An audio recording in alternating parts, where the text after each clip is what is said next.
Switch, putting the K in magic. I'm Joanna DeVoe, and today is the 1-year anniversary of Kick-Ass Switch. Yay! Woohoo! And besides just celebrating my 1-year anniversary, which I'm really excited about, I just wanted to put a message out to you to begin, to start, to just take a leap of faith in getting into action with whatever it is that you want to do in your life. Once you have a clear idea about what it is that you want to do, whether it's going back to school or starting a business or getting in shape to have a baby or just getting in shape to fit into a bikini, writing that novel you've always dreamed about, get into action. Don't wait for the perfect circumstances to fall into place, because they never will. And one of the fastest ways that you can learn is through failure. And I certainly failed a lot this last year. So I'm going to outline for you my 3 biggest failures with Kick-Ass Switch. And the first one was my very first interview for Every Which Way. I kind of started at the top. At the beginning of 2012, I read a book. I bought a program called Revenue Results and Red Carpet Dreams by Erica Lehrmark, and I was very inspired by the program. I purposely bought it because I knew I was going to start my own business, but I wasn't entirely clear on what that was going to be, and that book really gave me the clarity, and that's when I came up with the name and kind of the structure for what my business was going to be. So I wanted her to be my very first interview for Every Which Way.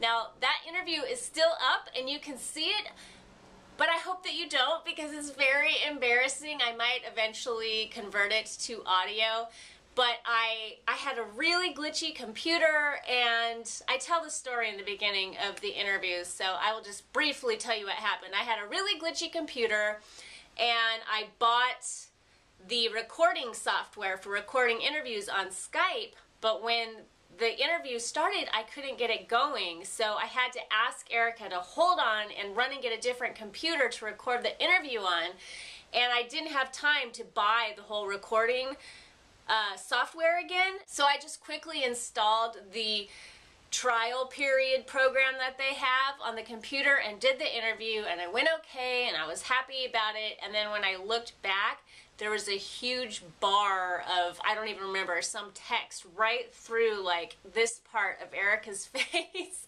making her look like she had a giant mustache, and I'm pretty sure she wasn't very amused by it. I did like crop the video and explain in a lengthy, too long explanation what happened before the interview starts, but I'm pretty sure she wasn't amused, because I don't think she ever like shared the video with her people or tweeted it or Facebooked it or anything, and she said she would, but I think she got a look at it and was just kind of mortified, and I haven't heard from her since. But there was a lesson in that. Prepare, prepare, prepare when you're going to do an interview. Get your ducks in a row. And if things go wrong, suck it up, keep calm, and carry on. And that's what I did. I was super embarrassed, but I decided to do the next interview with somebody who I loved, someone I find inspirational, but who is a friend who I felt very comfortable with. Shout out to Bethany Frankowitz. And that got my confidence back up, so I ended up continuing on with the series, and I will be continuing on with it in the future. It's actually become my favorite part of Kick-Ass Switch, and I had no idea that I would love doing interviews so much, but I really do, and I think it serves a great purpose, because Kick-Ass Switch is all about teaching you how to live the kick-ass life of your dreams. But I only have one perspective, so I love getting to interview different people and finding out how they've gone about creating the kick-ass life of their dreams. So the second thing that happened that was kind of screwed up was I never fixed that computer. It continued to give me problems, but I couldn't afford to fix it, so I just kept like limping along. It made like a weird frog croaking sound during my interviews, and it gave me all kinds of weird problems. And right before my Sad to Sexy program was about to launch, the very first one, my computer completely crapped out on me. I thought I lost everything, and it had to go into the shop for like a week, and I was so upset. But what I learned is that people are so kind and nice. The students in that group, my very first Sad to Sexy students, they all were like, oh, just push it back a week. Don't worry about Lois, we hope your computer's okay. And everything worked out in the end. I got my computer back and everything was okay.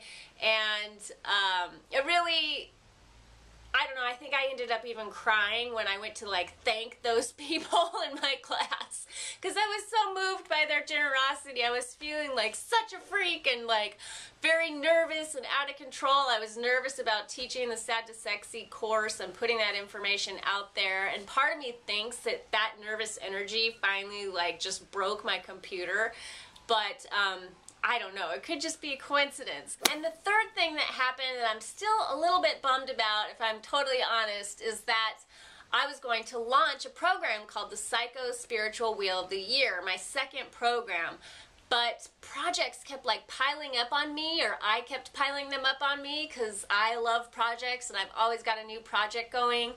And the business had kind of reached a peak in terms of my inboxes were going crazy and people were asking me all kinds of questions and stuff.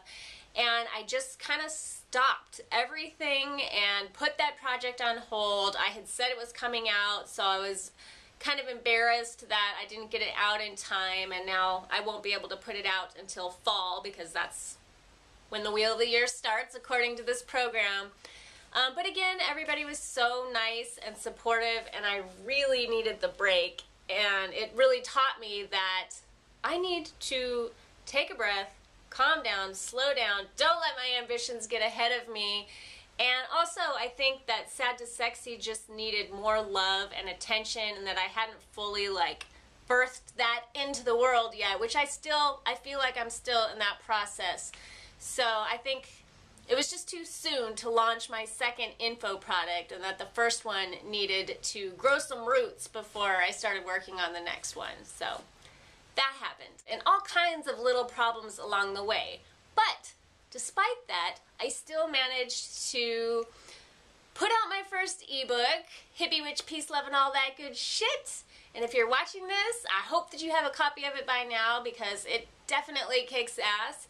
I was able to put out my first info product, Sad to Sexy. I made 114 videos. A lot of those were for the Sad to Sexy program and are set to private just for those people. And I made almost as many blog posts and conducted 23 every which way interviews.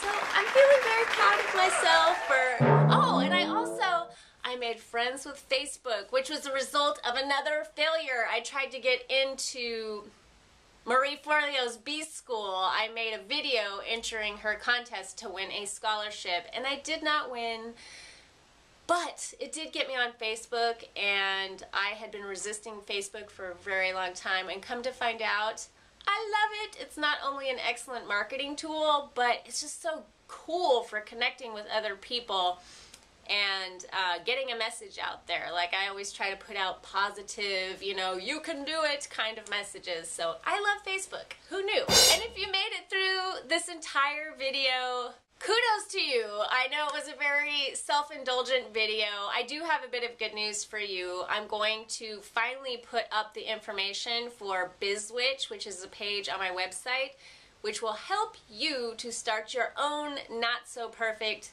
business using hardly any resources, using the free resources that are provided on the internet and your own noodles. So stay tuned for that. Happy anniversary to me, and much love. Peace.